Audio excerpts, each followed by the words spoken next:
The last photograph, taken of the Pine Hollow Elementary 5th grade class, shows 22 children sitting on a splintered wooden bench just outside a faded red ranger station. Some are smiling. One girl has her eyes closed. The teacher, Mr. Sandler, stands behind them, his hand resting awkwardly on the shoulder of the tallest boy. It was taken on May 27, 1994, the last day anyone ever saw them. The trip had been planned for weeks.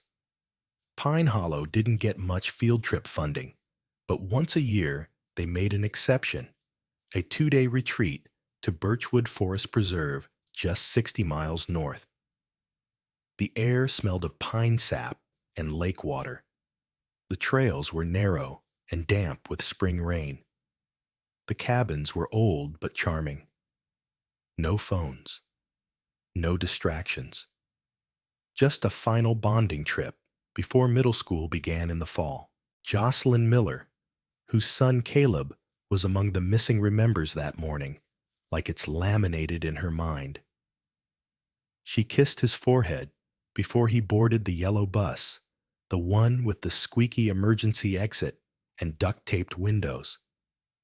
He had his backpack blue with cartoon spaceships and a packed lunch in a crumpled brown bag. She never saw that bag again. That afternoon, the sky turned cloudy.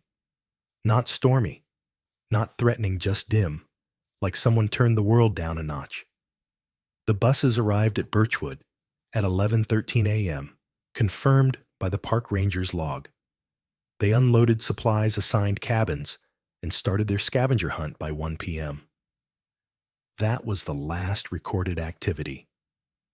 After that, there's a silence, not just the kind on paper, but a stillness that families would feel for decades. By 7 p.m., the teachers were supposed to check students into their cabins. Lights out was scheduled for 9. But when the other chaperones went to gather the group, none of the children were there. Not in the game area, not by the canoes, not inside the cabins. Mr. Sandler was found pacing alone by the trailhead, holding the attendance clipboard and shaking hands. Jocelyn got the call at 10:43 p.m.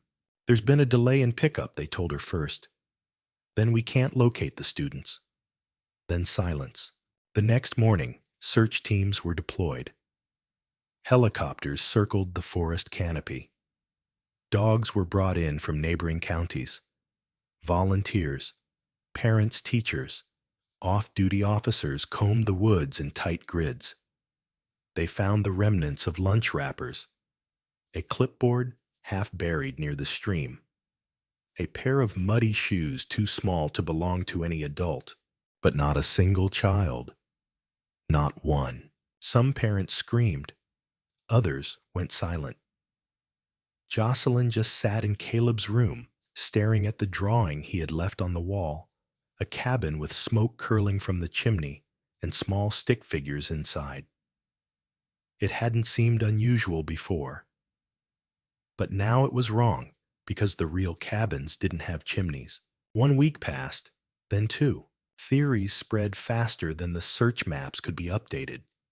Maybe the kids wandered off. Maybe someone took them. Maybe the ranger who signed them in wasn't really a ranger at all. And always, the question, how could 22 children vanish at once? No signs of struggle, no screams, no calls for help, no notes. Just the hollow emptiness where class once was. Then, on the 12th day, a searcher found something wedged beneath the roots of a fallen birch tree. A plastic hair clip, bright pink, shaped like a butterfly, snapped in two.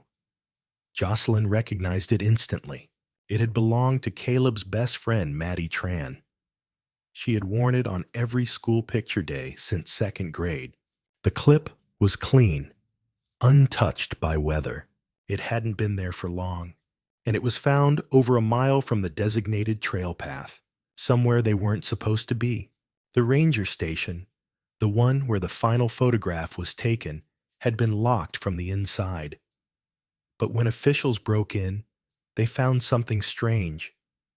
A child's drawing pinned to the corkboard, crayon on folded paper. 3 stick figures stood beside a crooked building. Behind them, drawn in furious loops of black, was a scribbled shape labeled in shaky letters, the back cabin. There was no such building listed in the park records, but Jocelyn remembered Caleb had mentioned it once in a letter he wrote to his cousin a month before the trip. He called it the place that's not on maps. 30 years later, Birchwood Forest remains open to the public. The cabins have been renovated, the trails widened. Families now camp in the very clearings where helicopters once hovered. But the ranger station is no longer used. It's chained shut. And no one ever mentions the back cabin, at least not until this spring, because just 2 weeks ago, during a routine wildlife check, a park ranger tried the lock on one of the old utility sheds deep in the northeast woods, a place that wasn't marked on any trail guide. The key didn't work, but the door creaked open anyway. And what he found inside, he hasn't spoken about. Not to reporters, not to the sheriff, only to one person, Jocelyn Miller, and she hasn't slept since. They said it was grief.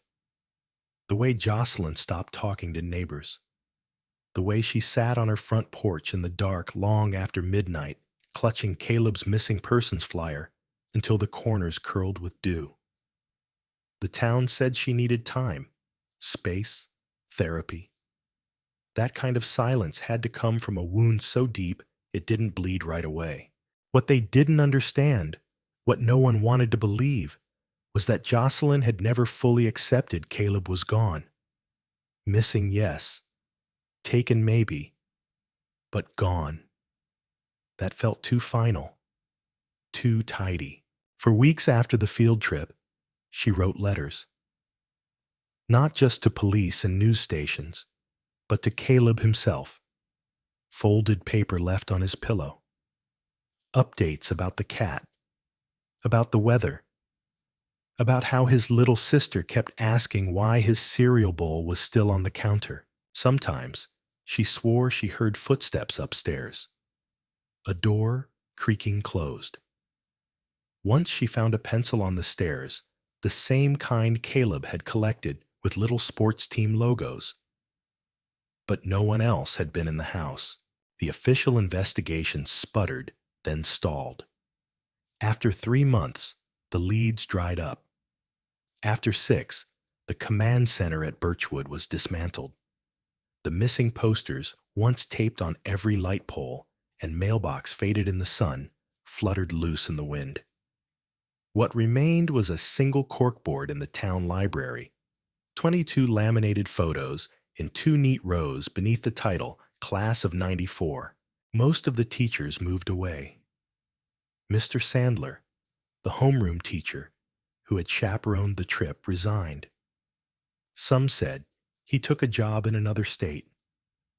Others whispered darker things, that he had lost his mind or had been paid off. Jocelyn never spoke his name again. For the first year, the sheriff gave monthly updates, then quarterly. Then he stopped. They called it the Birchwood vanishing. Not a tragedy, not a case, a vanishing. As if the children had evaporated like mist at the edge of a lake. But there were things that didn't line up, like the firewood inventory. From the ranger station, it showed 3 bundles checked out enough for one night's campfire. But searchers found the remains of 2 distinct fires, one near the main trail, and another, smaller, farther north, a place they weren't supposed to go. Or the scratch markings on Cabin 4's windowsill, a set of notches carved into the paint. 4 rows of 5, 20 marks, then a space, then 2 more, 22, and no one could explain the smell reported by the K9 handlers on day 5 of the search. A sharp chemical tang near the creek bed, not blood, not decay. Something industrial, something out of place. But each of these oddities dismissed, explained away, folded neatly into the unsolved file. Jocelyn never folded. She stopped attending the yearly memorial service after the 5th year, stopped answering calls from reporters, stopped opening letters marked sympathy. She said they weren't helping her find her son. She said they were trying to bury him all over again. And then years passed, more than anyone expected. Birchwood became background, a cautionary tale whispered at PTA meetings. The camp shut down briefly in 2002 after funding dried up, then reopened with new signs, safer cabins, a zero-tolerance policy for off-trail hiking. But there were still stories. Campers who heard tapping at night. A staff member who claimed she saw children walking in the woods at dawn, barefoot silent, and gone by the time she reached the porch. Every few years, someone would say they found a shoe, a sock, a lunchbox half buried in moss. They never matched records, just close enough to feel eerie, just far enough to be coincidence. Until last week, the ranger's name was Paul Latham, mid-40s, quiet, 10 years on the job. He wasn't looking for anything unusual that morning, just checking old service buildings before the spring break crowd arrived. The northeast edge of the forest wasn't maintained anymore, too rocky, too steep for trails. But the map showed an old equipment shed tucked into the tree line, one that hadn't been opened in years. When Paul reached it, the door looked warped, weather-worn. He tried the master key, but it stuck. So he pushed, expecting dust raccoon droppings, maybe a broken chair.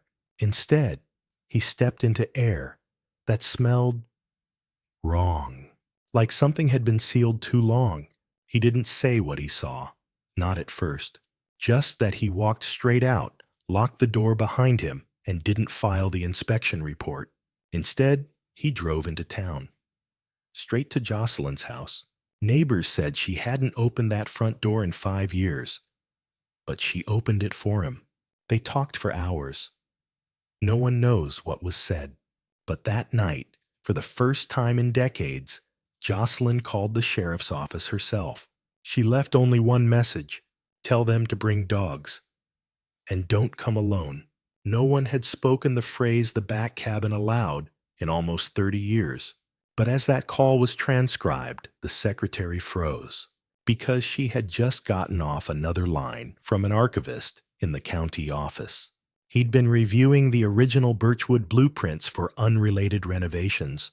He found something strange: a building with no permit, no maintenance record, no trail access, drawn in faded pencil, half erased behind the ranger station, labeled simply C0, and scrawled beneath it in a child's handwriting: "We're not supposed to go here." 30 years is long enough for a memory to rot at the edges, to get soft and strange like fruit left too long on a warm windowsill.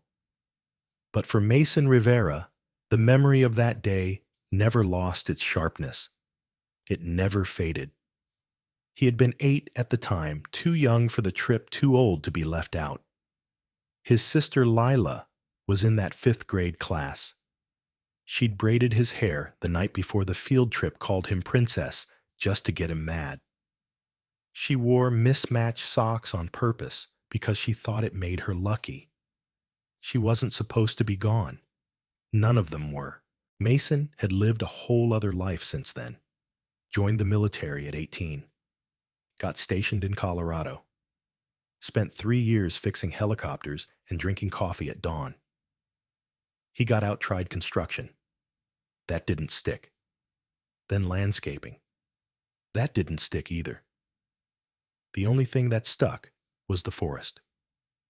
He moved back, bought a little patch of land 15 miles from Birchwood, built a cabin from scratch. He didn't say it out loud, but maybe he was waiting for something.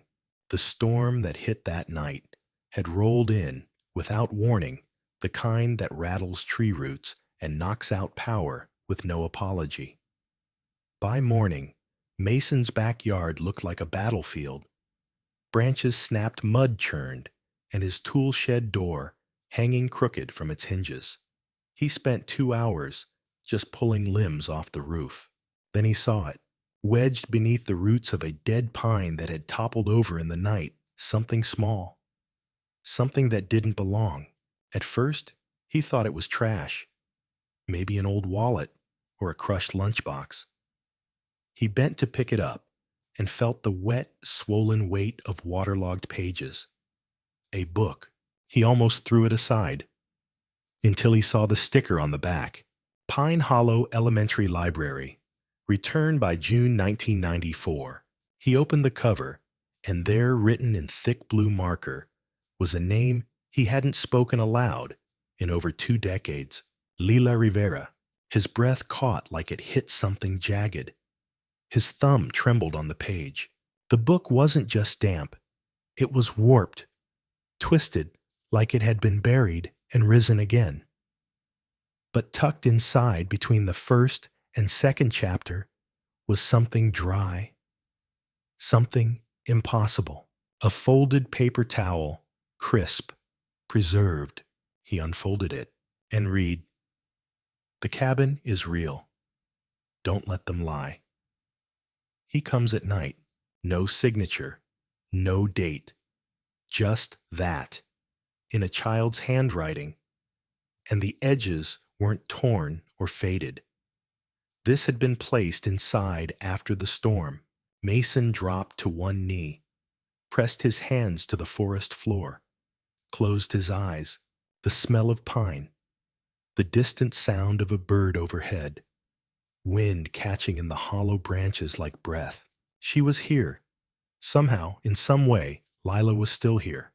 He took the book inside, laid it gently on a towel by the fireplace, flipped page by page trying to dry what he could. Most of it was ruined. But in the back flap, where kids sometimes scribbled doodles or passed notes, there was a single line scrawled sideways in pencil. "Stop looking near the trail. It's under the roots." His hands shook. He sat back in the old armchair, trying to steady himself. He thought of the tree, the one that had fallen overnight, ripped up by the storm. Its roots had been deep, too deep. Had someone put the book there before the storm, or had someone waited until it fell? He didn't sleep that night. Instead, he mapped every inch of his property, measured from where the tree fell, drew a radius. Then he went back out. Flashlight, gloves, a shovel. The kind of resolve only grief can harden into steel. Just behind the pine, half buried in clay, he found another thing that shouldn't have been there. A metal button, small, gold, with the faint crest of Pine Hollow Elementary etched into it. He remembered those. They'd been pinned to every fifth grader's sweatshirt for the trip, a way for teachers to identify them in group shots. He held it like it might burn through his hand. Someone had been here, and they had left a trail. The next day, he drove to the ranger station. It had been 25 years since he'd last stood there. The red paint was peeling. The roof sagged, but the door was padlocked. He circled around back, his boots crunching gravel. The woods pressed in tight like they remembered him. And then he saw it. A second door, hidden behind overgrowth, covered in ivy vines wrapping the hinges like veins. This one wasn't locked. It creaked open with a sound like breath being held too long. Inside, dust, old filing cabinets, a cot, and nailed to the far wall, yellowed with age, a map, hand-drawn, not by park staff, by a child, and circled in red marker, scrawled in a rush just above the northeast ravine. C0, beneath it a note. "If anyone finds this, don't go alone." Mason backed out slowly, locked the door behind him. That night, He sat at the edge of his bed, holding the button, the paper towel, the book. He whispered his sister's name, and for the first time in years, he heard something outside. Not the wind, not an animal, a knock. 3 soft raps against the cabin's back door. No one was there when he opened it, but resting on the step was another button. The second button was colder than it should have been. Mason picked it up with fingers that suddenly didn't feel like his own, as if something had reached backward from 30 years ago and pulled the air taut. He stood at the doorway of his cabin, heart rattling in his chest, eyes scanning the tree line. There were no footprints in the mud, no tire tracks, nothing but the button, placed deliberately in the center of the wooden step like punctuation. He brought it inside, laid it beside the first one. They were identical. Same dull gold, same faintly embossed school crest. But the back of this one was different. Scratched. He grabbed his magnifying glass, the one he used to read tool labels in low light, and tilted the button toward the fireplace. 3 letters etched by hand. C-O-L. Not initials, not a name.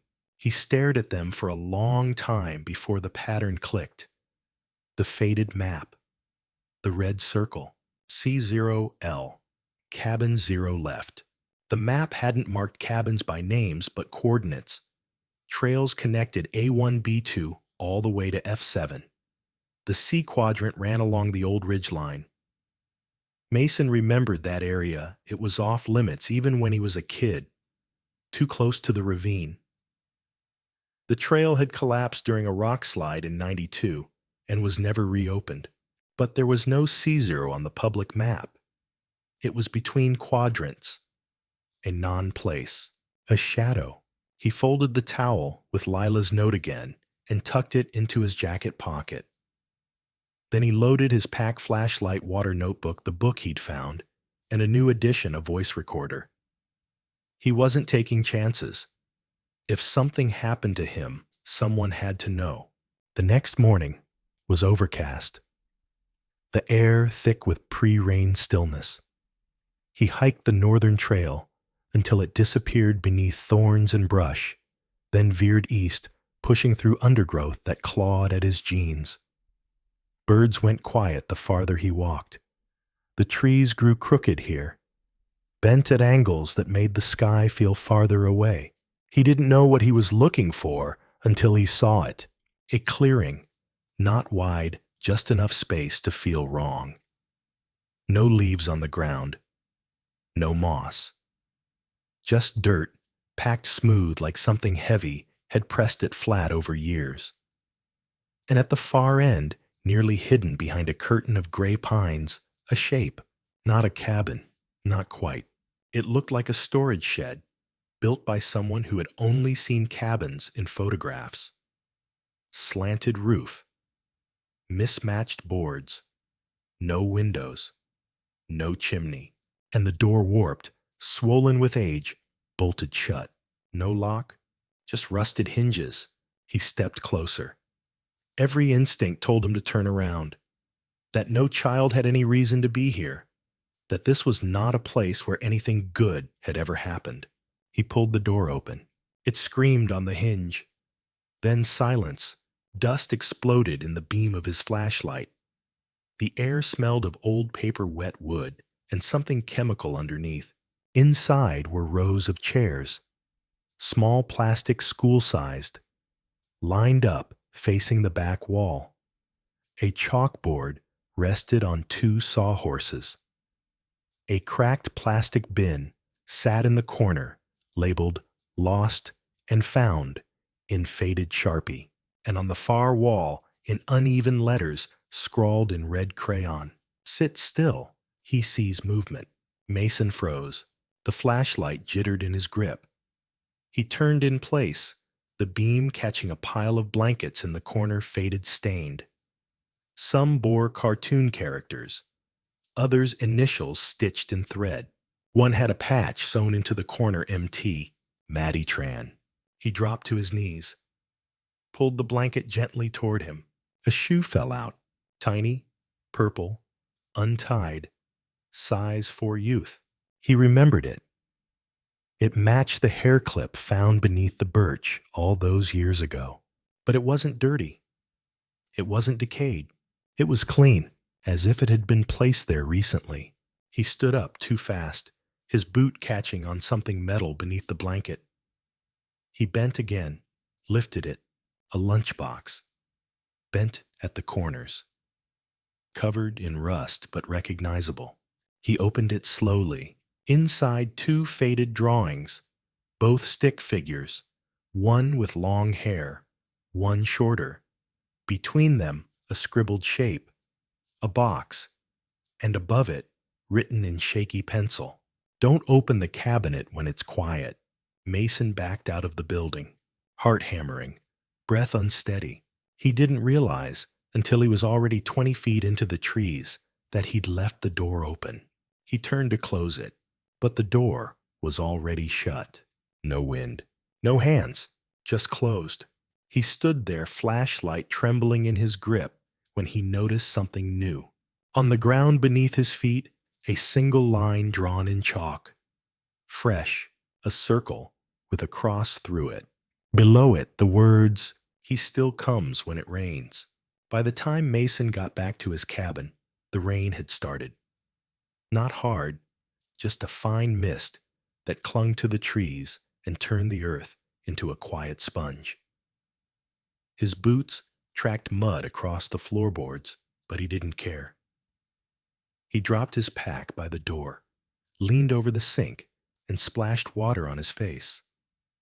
But he didn't wash his hands. He couldn't bring himself to scrub away the feel of that place yet. It was still clinging to his skin, like the walls of Cabin Zero had left behind something that didn't want to let go. He laid everything out on the table: Lila's book, the 2 buttons, the paper towel, and now the lunchbox rusted and breathing a faint smell of mold. The drawings were laid beside it, smoothed out under an old dictionary so they wouldn't curl at the edges. The images wouldn't leave his mind. Don't open the cabinet when it's quiet. What did that mean? A real cabinet. Something metaphorical. And who wrote it? Lila Maddie. One of the others. He stared at the chalk line still fresh in his memory. He still comes when it rains. But who was he? A new theory began to form, one that coiled in the back of Mason's skull like something venomous. What if the story wasn't about being lost? What if it was about being hidden? He pulled out the recorder and replayed the voice memos he'd taken during the walk, just in case he'd caught something he hadn't noticed. Wind, crunching leaves, his own breath, and then at the end, just before he left the cabin, there was a sound he hadn't remembered hearing. 3 knocks, not loud, not from wood. It was hollow, from inside something. He rewound, played it again. 3 knocks. Mason sat very still. The only sound, now the quiet dripping of rain against the window pane. He didn't sleep that night again, but not from fear, from obsession. By dawn, he had decided to take the evidence to someone who had spent his life looking at the Birchwood case through a different lens. His name was Ken Washburn, a retired deputy who'd once worked the original investigation. Ken had been vocal about his discontent with how the case was handled.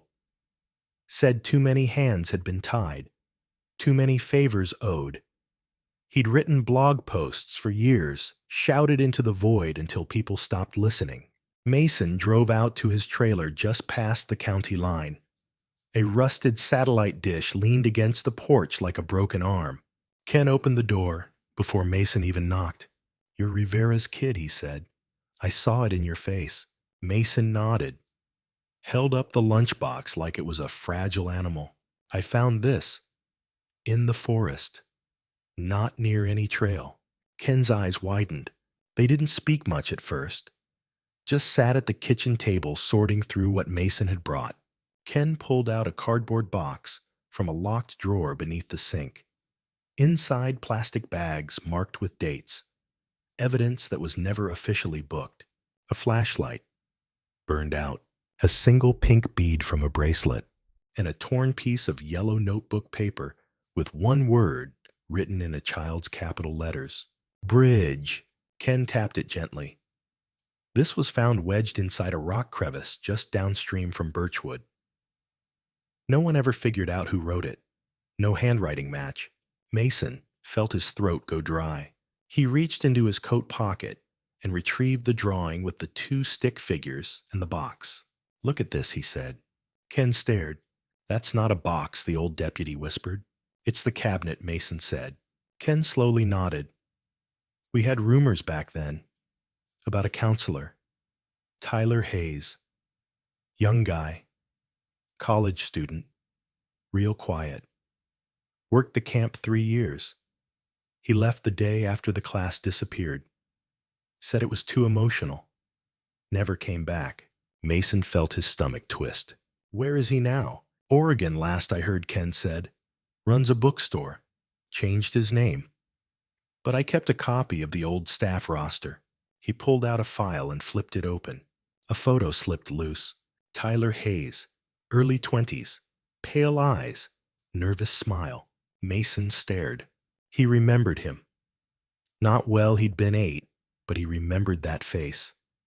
The way he stood apart from the other adults. The way he always had one hand in his jacket pocket. And then Ken said something that stopped the air in the room. "We asked him, that first night. Asked if he'd seen anything strange.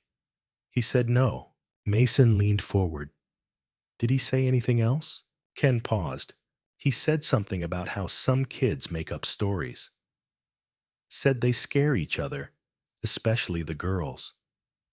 Said one of them was scribbling in a Bible about a man in the trees." Mason's head snapped around. Lila's Bible. The one he found under the tree roots. He hadn't thought to check the back cover again. He drove back to his cabin like a man possessed. The rain had stopped. The light was pale and sickly, like the sun didn't want to commit to shining. He tore through the table until he found it, flipped it open. The last page. There, a single verse, underlined in shaky pencil. "The wicked flee when no man pursueth." And beneath it, written in 2 different handwritings, Lila's and one more, cramped and jagged. "He watches the bridge." Mason pressed his hand to his mouth.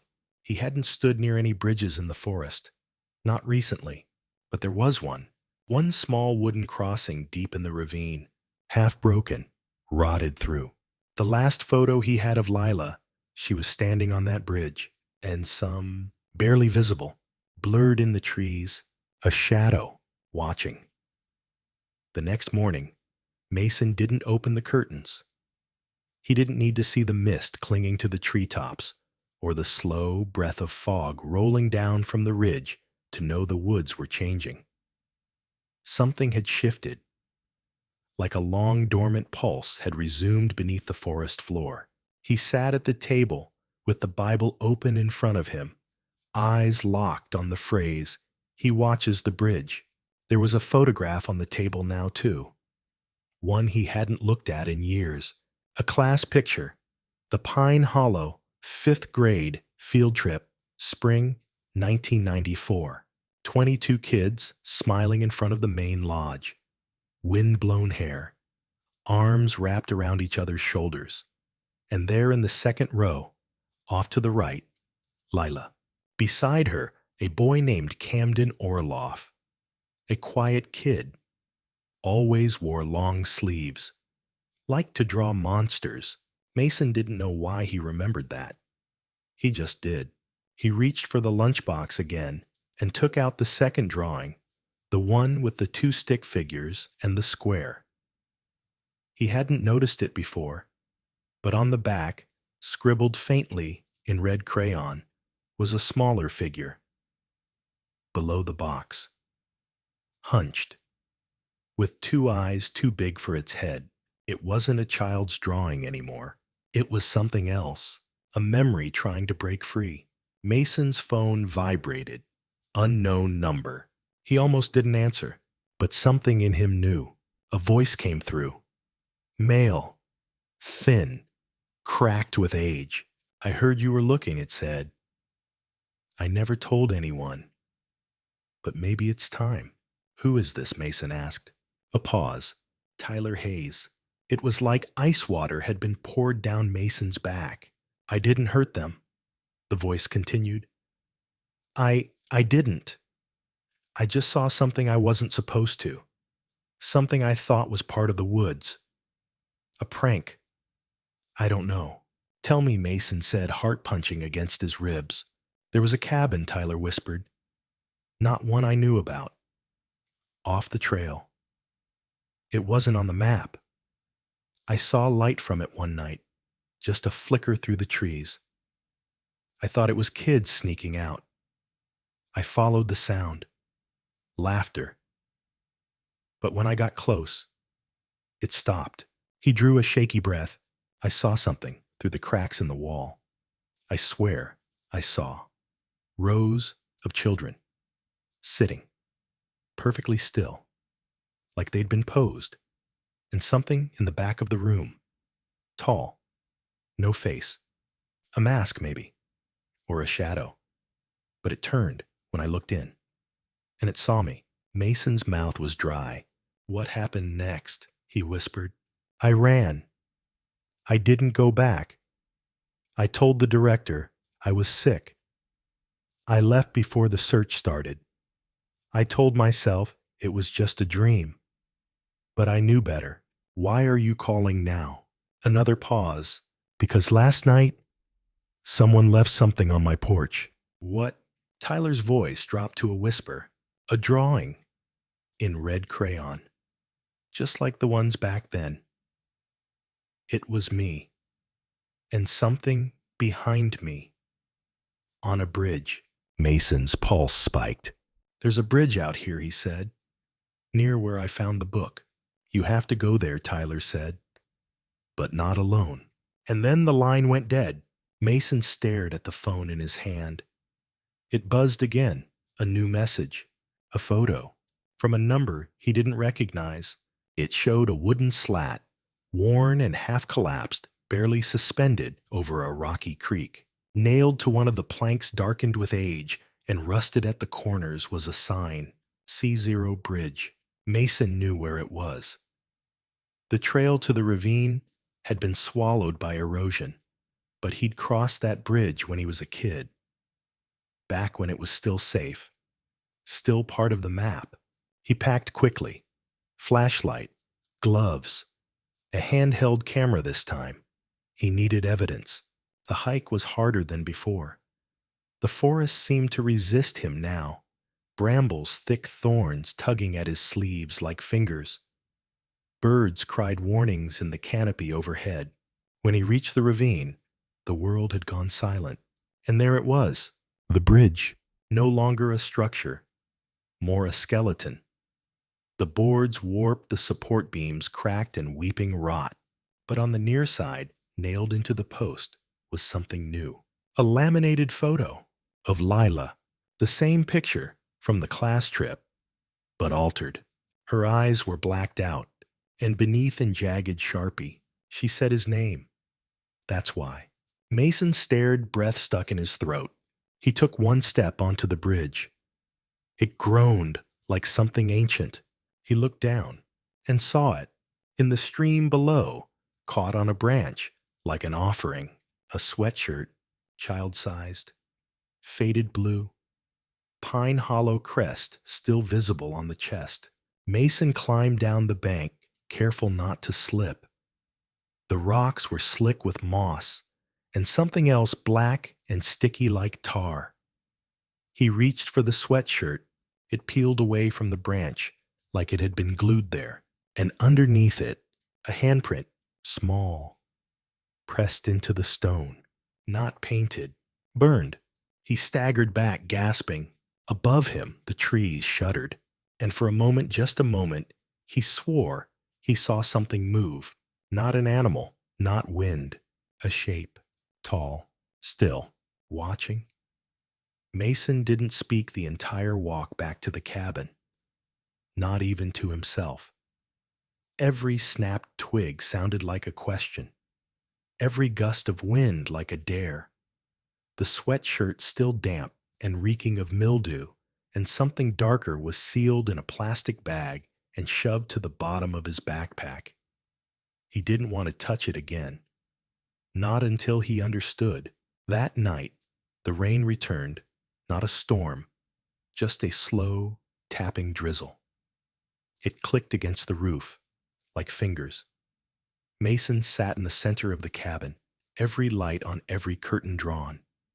The photographs, the buttons, the notes, the Bible, they circled him now, like orbiting moons. He played the tape again.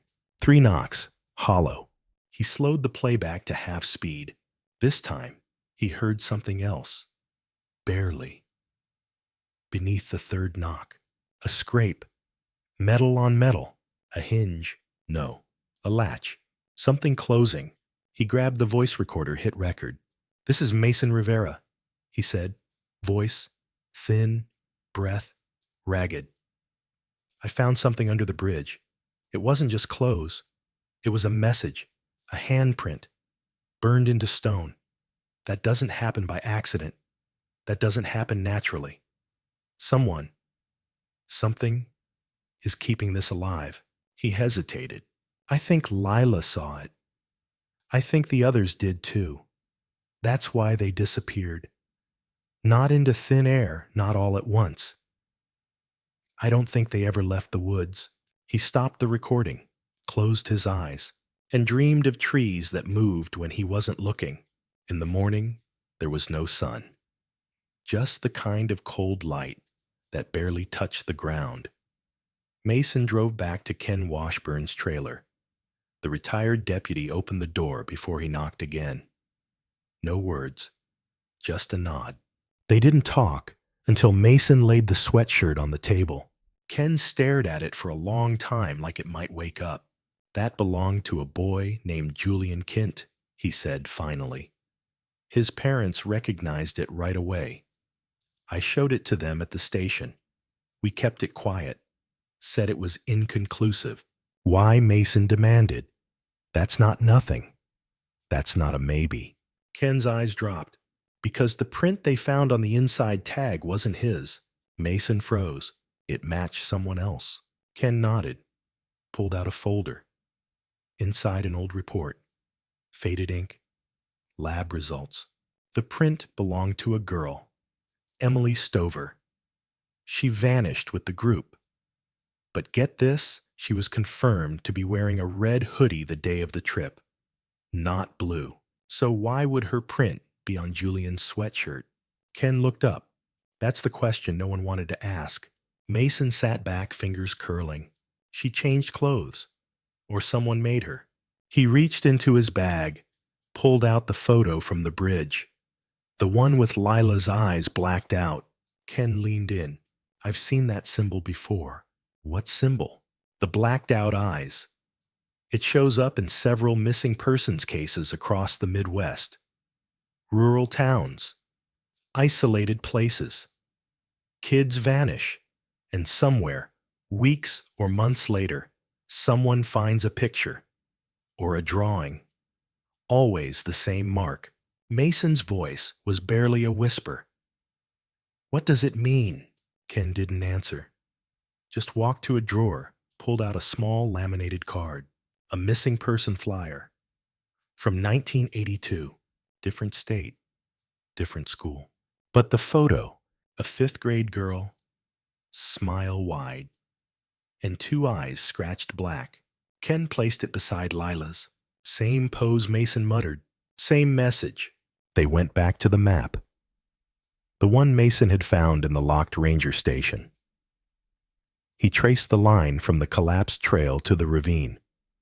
From the ravine to the old maintenance shed. From the shed to the hidden cabin 0.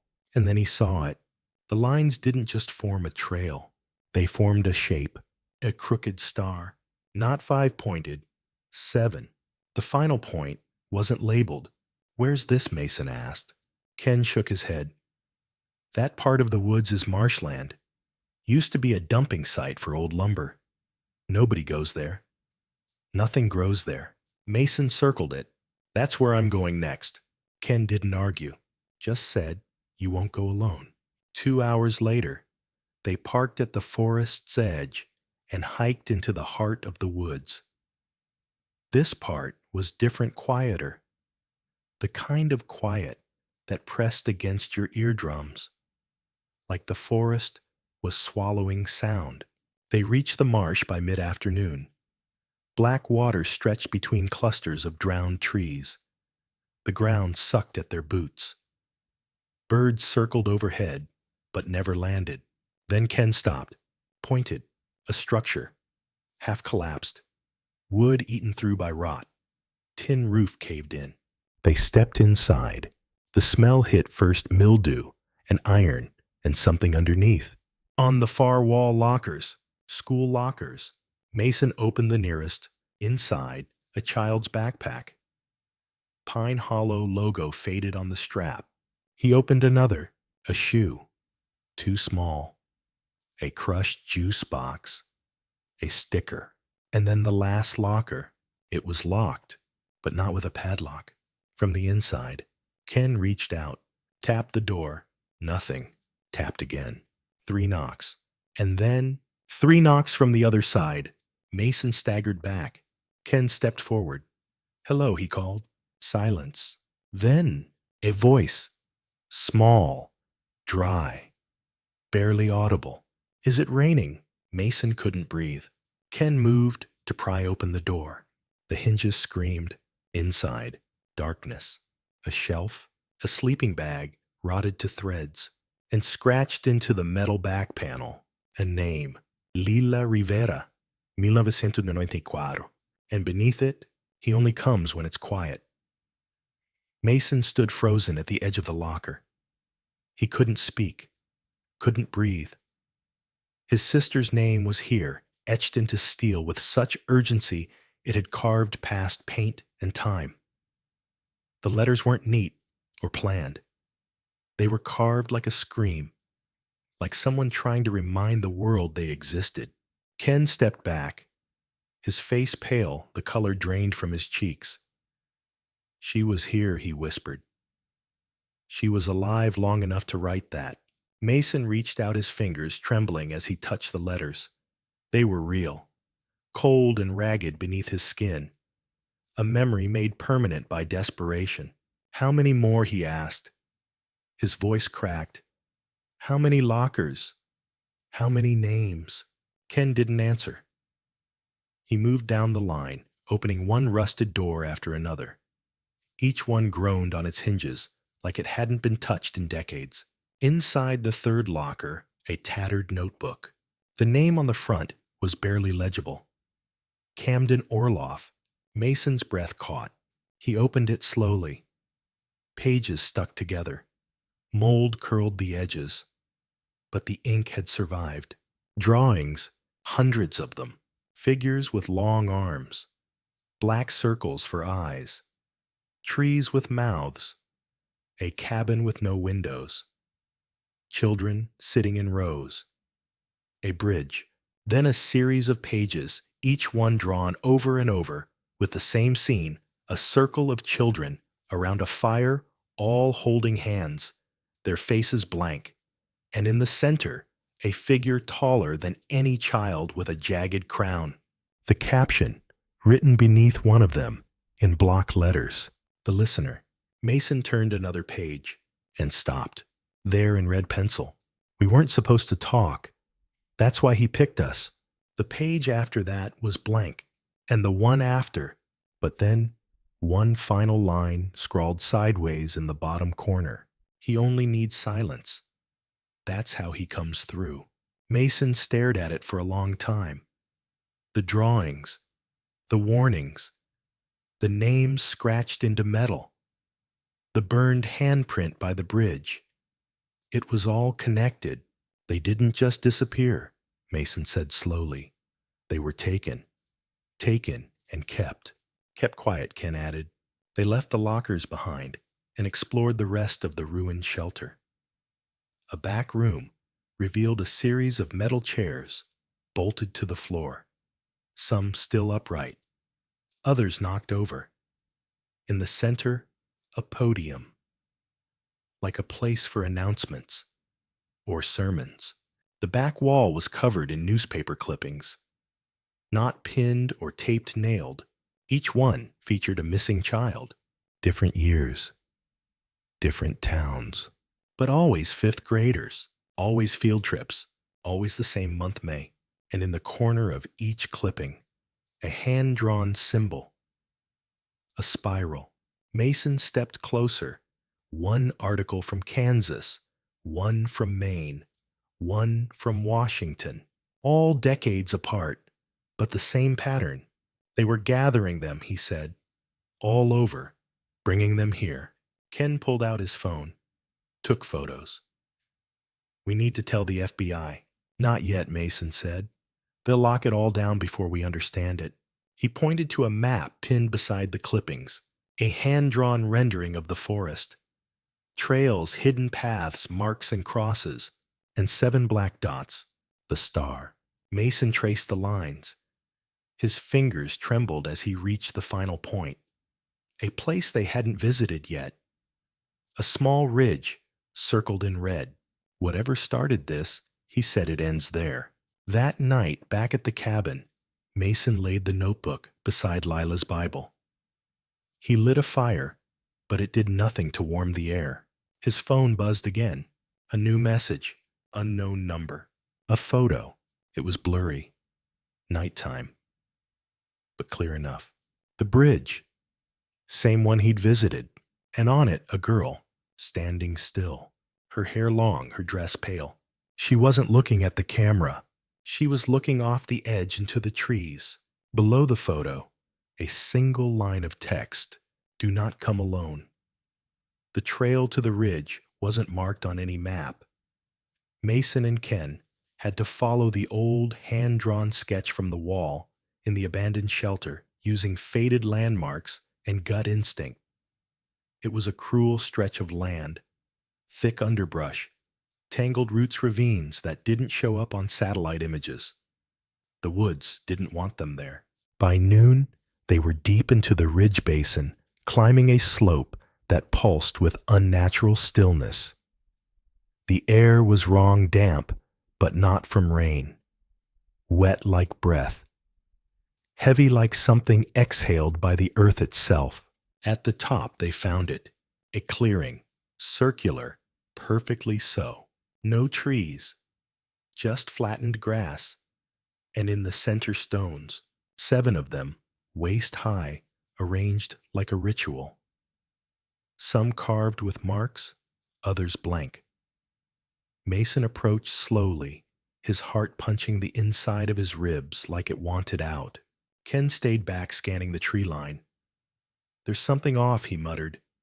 It's too planned. Mason reached the stones. One had a date etched into it. May 17th, 1982. Another May 14th, 1994. And another May 19th, 2007. His fingers ran across the carvings, some names, some symbols. Then he saw the final stone. Blank, but freshly so. No moss, no weathering. As if it had just been placed. A sound made him turn. Ken stood frozen, staring toward the north edge of the clearing. Footsteps, not from behind them, but ahead, in the trees. Slow, deliberate. Then a voice. You shouldn't have come back. From the shadows stepped a man, late 50s. Hair gray, face gaunt skin, like paper that had been folded too many times. Mason knew him before he spoke again. The former director of Pine Hollow, Reverend Caleb Moreland. He looked like a ghost who hadn't realized he was dead. I remember you, he said to Mason. Lila's brother.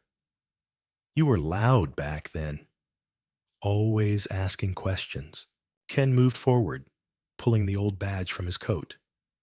You need to answer for what you did. What you covered. Caleb laughed. Not kindly, not cruelly, just tired. I didn't cover anything. I obeyed. Obeyed who Mason asked, stepping closer. The man's face changed then just for a moment. Something passed behind his eyes, like a memory too heavy to hold. There are things older than laws, older than parents, older than towns. We made a pact, long before I was born. The woods asked. We gave. Mason's voice trembled. You gave them children. No, Caleb whispered. We offered silence. They took what they needed. Ken reached for his phone, but Caleb raised a hand. I won't stop you. I'm done. I've given all I can. But listen, whatever you think you know, it's not enough. The children weren't taken. Not all of them. Some stayed. Stayed where? Caleb looked toward the stones, below, and then he turned, walked toward the trees, and disappeared. They never saw him again. Later that day, Mason and Ken returned with rangers, officials, flashlights, cameras, a team. The clearing was still there, the stones still standing, but the final one no longer blank. It had a name now, Mason Rivera. No one spoke for a long time. The team marked the area, excavated, and beneath the stones, a cavity, a chamber, wood-lined, stale air, inside items, artifacts, shoes, backpacks, drawings, and bones, small, human, all cataloged, all recovered. The remains of 8 children. Lila was among them, confirmed by dental records and the locket found beside her. The news broke that night, 30 years after the field trip that changed everything. The town finally learned the truth, or some version of it, the part that could be printed. Ken gave a statement to the press. Mason didn't. He sat in the cabin, alone, holding the necklace he hadn't seen since 1994. Lila's locket, inside a tiny picture of him, younger, laughing, holding a frog. On the back, "Don't forget me." He broke that night, not with rage, not even with tears, just silence. The kind that filled the woods, the kind that listened, the kind that had taken her. In the weeks that followed, the story spread beyond Pine Hollow. National news, morning shows, podcasts dissecting every clue, every photograph. They called it the field trip mystery, but Mason hated that name. It was too clean, too neat, like it had a beginning and an end, like it was ever really solved. They buried Lila on a Wednesday. Spring rain blurred the black umbrellas and slicked the cemetery paths with mud. Mason stood at the edge of the grave, the locket in his palm thumb, rubbing the engraved words like he could press them back into time. Her photo faced up. She couldn't have been more than 10 in that picture. Eyes too bright for the world she lived in. Julia, their mother, was there too. Older now. Fragile like wind could fold her in half. She hadn't spoken much since the remains were confirmed. Just held on to Mason's arm and whispered the same words every night like a prayer. She didn't run. She didn't run. She tried to come home. When the service ended, a woman approached Mason. Early 40s, nervous, clutching a small leather journal to her chest. My daughter was at Pine Hollow, she said. 2 years before Lila. She didn't vanish, but she changed. She never talked about what happened. Not once. Not until last week. She handed Mason the journal. She drew these. Mason opened the book. Page after page of scribbles, mostly chaotic trees, stars' eyes. But on one page 7 black stones, and beneath them stick figures in a circle. Above them, what looked like a crown made of branches. She drew this When she was 11, the woman said. Told me it was just a dream, but I don't think it was. Mason nodded slowly. Did she say a name, he asked. The woman shook her head. No, just that someone listened when you were quiet, and that if you made a sound, he'd go away. That night, Mason sat in the old cabin with Julia, a blanket over her lap, the fire hissing in the hearth. He played the tape again. Not the whole thing, just the sound of the knocks. 3 slow thuds, hollow like fists on a coffin lid. Julia stared into the flames. I used to dream of her calling, she said. Just her voice, nothing else. Every night. And I'd wake up knowing she was still out there. She was, Mason whispered. They sat in silence a long time. Then Julia said, I don't want justice. Not anymore. I want people to remember. Mason nodded. They will. He made sure of it. The park ranger station reopened. The woods were remapped. A memorial trail was built following the old path of the vanished class's final field trip. Wooden signs marked each point of their journey. The dock, the fire pit, the bridge, at the center of it, all near the top of the ridge, where the stones had been unearthed, a small clearing was set aside. No benches, no statues, just a single plaque embedded in the soil. To the voices that vanished and the silence that remained, people visit it now. Not many, just enough. Some bring flowers, some bring drawings, some leave locket chains wrapped around the wooden sign like tiny pieces of memory. Mason walks that trail sometimes. Never during the day. Always at dusk, when the air goes still and the woods hold their breath. He doesn't speak. He just listens. One evening, as fireflies blinked against the tree trunks and the frogs began their first croaks of the night he reached the bridge. The new one, built in place of the old. On the far railing, a piece of paper was pinned under a rock, folded once, child-sized. He picked it up, opened it slowly. Inside, a single drawing. 7 children, standing in a circle, smiling, and in the corner, a tall figure, eyes like stars, watching. But the children weren't afraid. They were holding hands, and at the bottom, written in red crayon, we weren't alone. Mason folded the paper, held it to his chest. Then for the first time in years, he cried, not with grief, but with something heavier, something like peace, or maybe the closest thing he'd ever feel to it. 2 years passed, long enough for the story to fade from headlines, but not from memory. Mason didn't speak to the media anymore. He turned down the interviews, ignored the book offers, let the documentaries come and go without correction. The real truth didn't live in screens or streaming queues.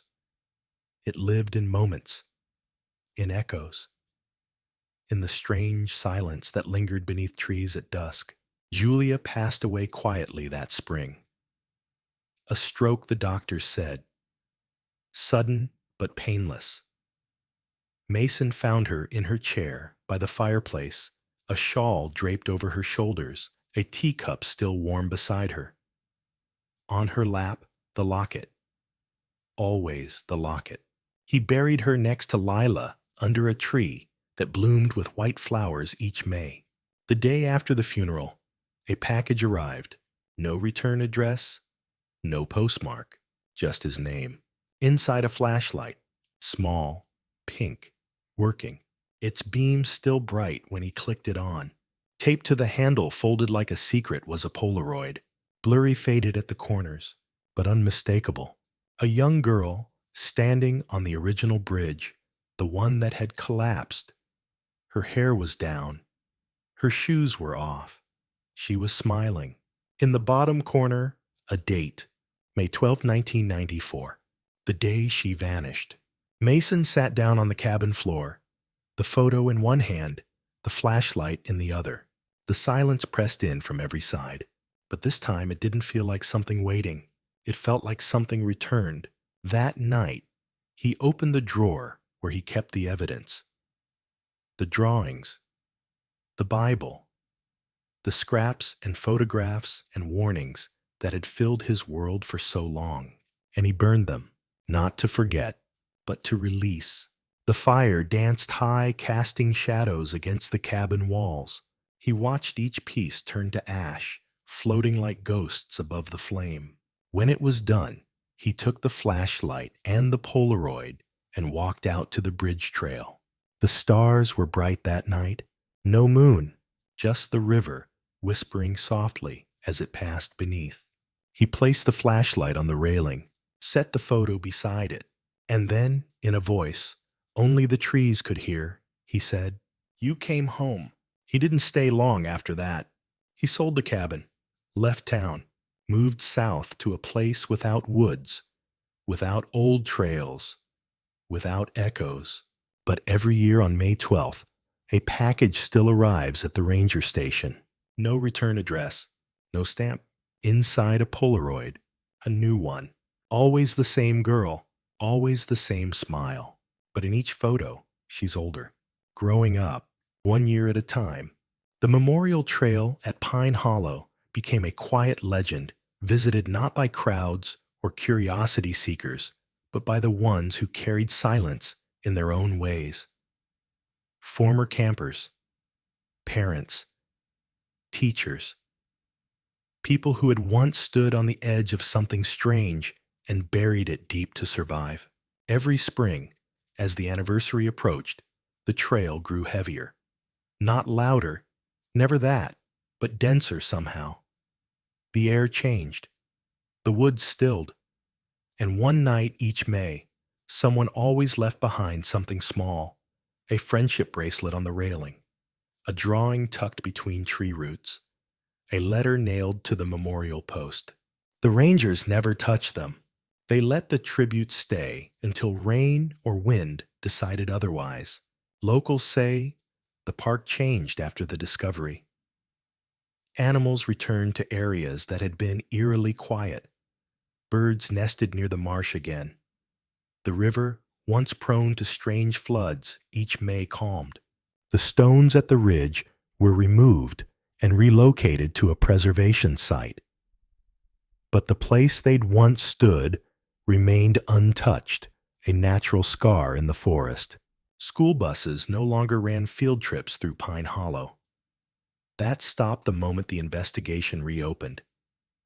Yet occasionally, a child from the region, too young to know the full story, would ask their teacher why a certain part of the map was blurred, or why that path near the bridge was always closed, and why each year a ranger walked it at dusk alone, carrying a small flashlight and a single Polaroid, always facing forward, always ending at the river. The town never held a parade, never erected a bronze statue or unveiled a fountain. But every May 12th at sunset, they did something else. At exactly 7:04 p.m., the time Lila was marked absent from the final head count, volunteers would gather near the start of the memorial trail and begin a walk in silence. Candles were lit. Names were whispered. The woods listened, and no one brought music. No speeches, no slogans. Just memory. Mason never returned for those walks, but others did. A woman named Marcy, who used to teach 5th grade at Pine Hollow, attended every year. She never spoke aloud, but one time she left a copy of a student's short story on the bench at the bridge. The story was about a girl who turned into a bird so she could fly home after getting lost in the woods. It ended with the line, "She flew in silence because she remembered that words could hurt." Mason heard about it from a friend who still worked in the ranger station, and though he never responded publicly, a note appeared the next year, folded into the trail map box, "She's flying still." The impact of the case stretched beyond the town. Psychologists began publishing studies on collective disappearance syndrome, using Pine Hollow as a case study for shared trauma in childhood groups. Documentarians debated how to ethically represent what had happened. Most failed. The few who tried with care still left out too much. But in the corners of forums and closed social media groups, survivors began to talk. Not all from Pine Hollow. Not all from the same year. But with similar stories. Always rural. Always isolated. Always a child returning quieter than before.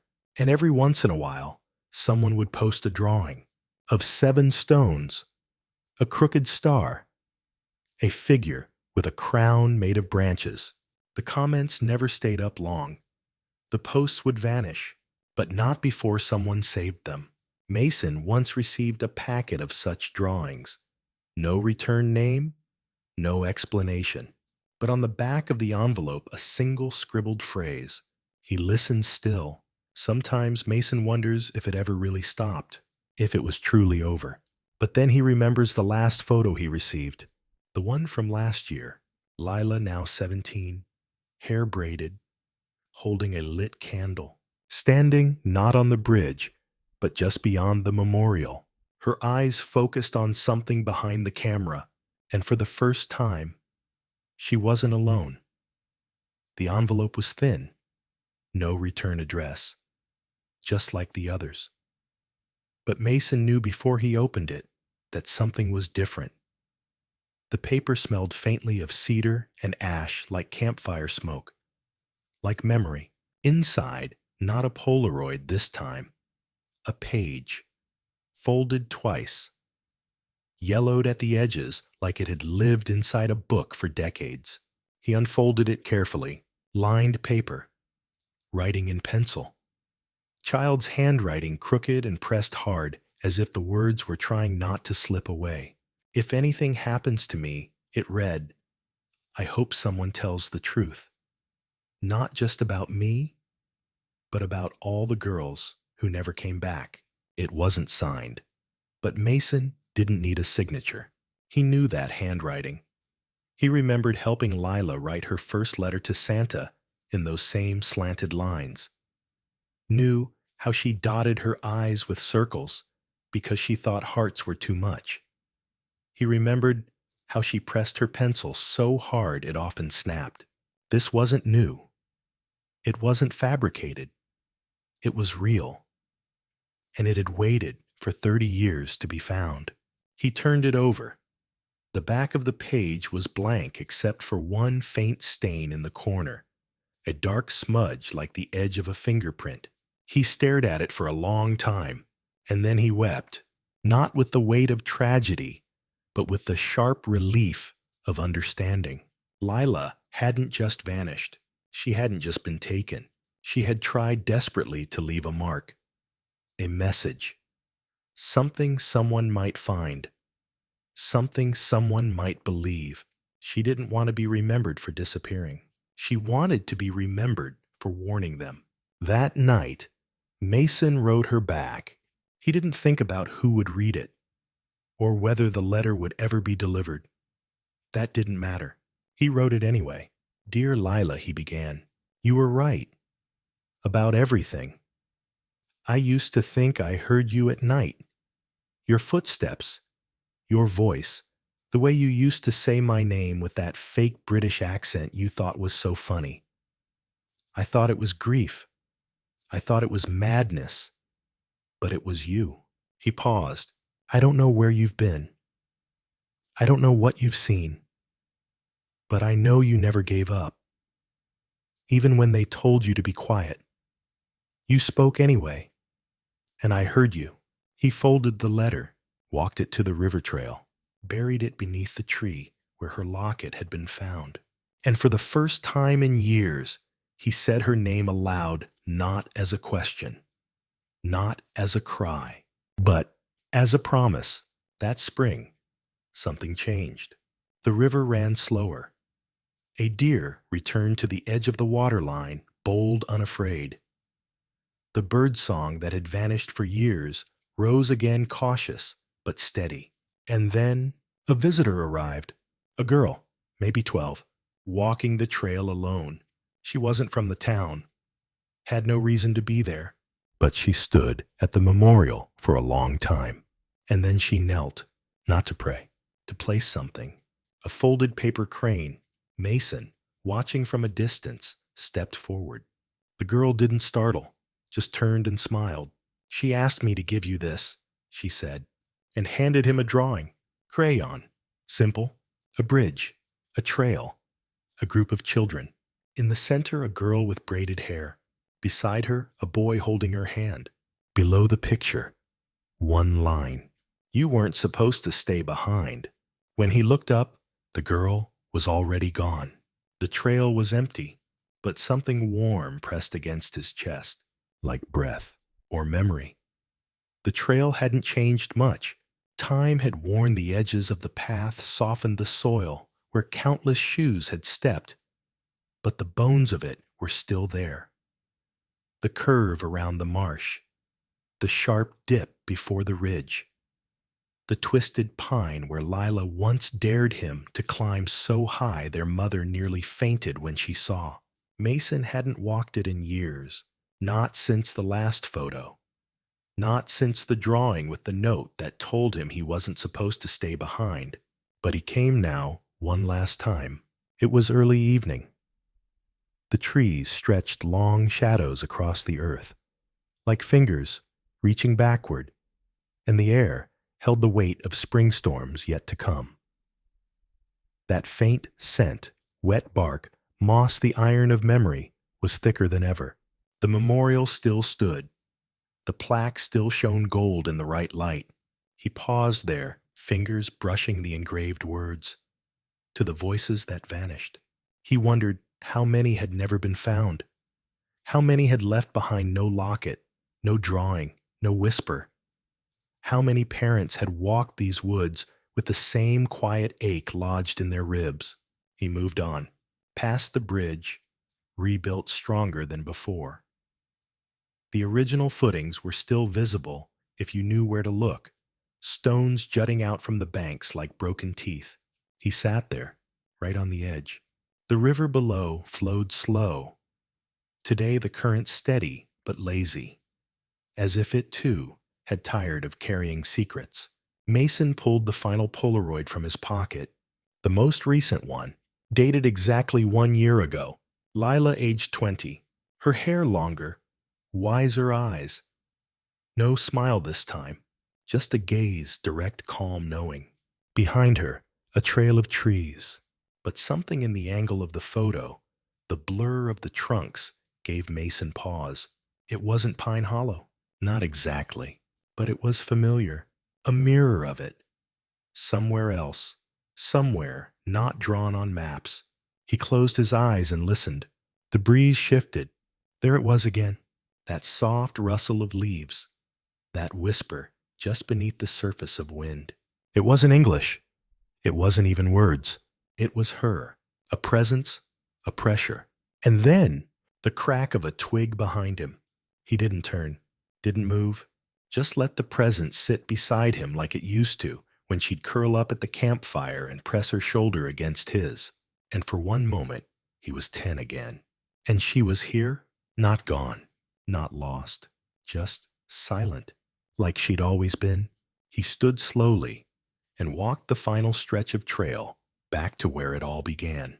The parking lot had been paved now with signs and emergency call boxes, but one bench, old, worn, slightly crooked, remained. The one their mother had sat on that day, arms crossed, eyes scanning for a yellow school bus that would never return. Mason sat there now, not waiting, just remembering. And the woods held their breath one last time. Then he opened his hand. Inside her locket, he placed it on the bench and walked away.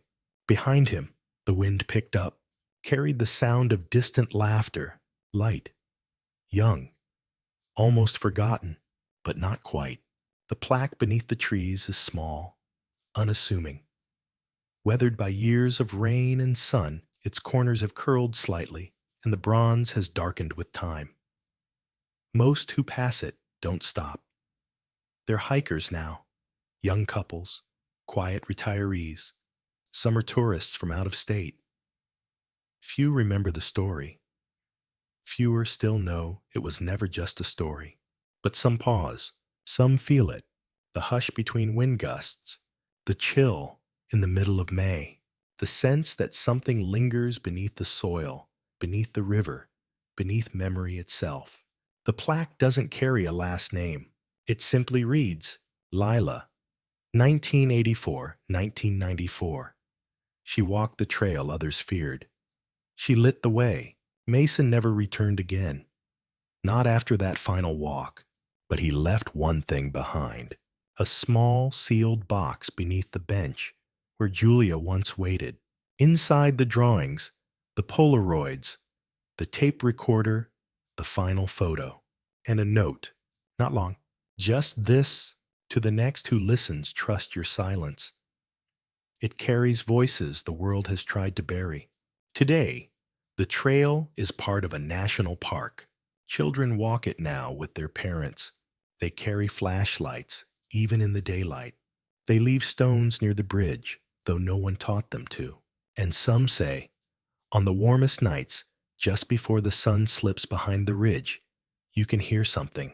Not a scream, not a cry, but a hum. Low, gentle, familiar, like a lullaby from long ago. And if you follow it, it always leads you back, not to the river, not to the stones, but to the place between, where memory ends and something else begins. The field where they vanished is just grass now. No markers, no signs, just open sky and silence. But sometimes, when the wind moves just right, you can see them. A line of children, backpacks bouncing, voices laughing, a girl with braids in the middle. And she's not looking back. She's looking forward, straight ahead, eyes shining, as if she knows the trail finally leads home. And the river keeps moving, and the woods have let go. And the silence has finally been heard.